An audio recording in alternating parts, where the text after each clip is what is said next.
प्रेरक प्रसंग। दान देते समय कंजूसी नहीं करनी चाहिए। इस पुण्य कर्म का कई गुना फल मिलता। राजा एक भिखारी के पास पहुंचे और कहा कि मुझे मेरे गुरु ने किसी भिखारी से भीख लेकर आने के लिए कहा है। इससे अपने राज्य का संकट दूर हो जाएगा। पूजा पाठ के साथ ही दान करने का विशेष महत्व बताया गया है। मान्यता है कि दिए दान का कई गुना फल मिलता है। इस संबंध में एक लोक कथा प्रचलित है। जानिए ये कथा। प्रचलित कथा के अनुसार पुराने समय में एक अपने रथ से अपने राज्य में भ्रमण कर रहा था। तभी रास्ते में वह एक भिखारी आकर रुका। राजा रथ से उतरे और भिखारी से कहा कि आप मुझे भीख में थोड़ा सा अनाज दे दें। मेरे गुरु ने कहा कि आज मुझे किसी भिखारी से भीख लेनी है, वरना हमारे राज्य पर संकट आ जाएगा। इस उपाय में मेरी मदद करें, कृपया मैं भीख दें। राजा से ये बातें सुनकर भिखारी हैरान था।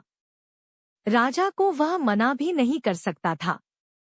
उसने अपनी झोली में हाथ डाला, मुट्ठी में अनाज लिया और सोचने लगा कि इतना अनाज राजा को दे दूंगा तो मैं क्या करूंगा।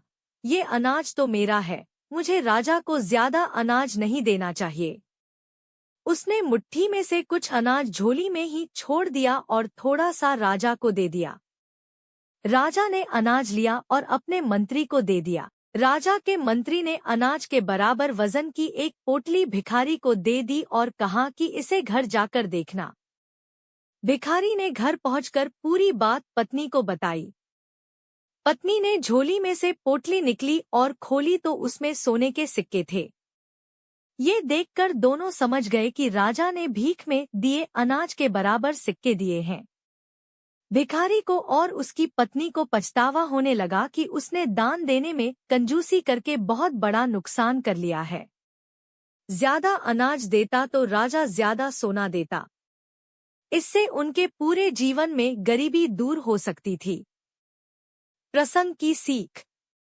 इस प्रसंग की सीख यही है कि हमें कभी दान देते समय कंजूसी नहीं करनी चाहिए। इस पुण्य कर्म का कई गुना फल मिलता है। जरूरतमंद लोगों की अपने सामर्थ्य के अनुसार मदद जरूर करनी चाहिए।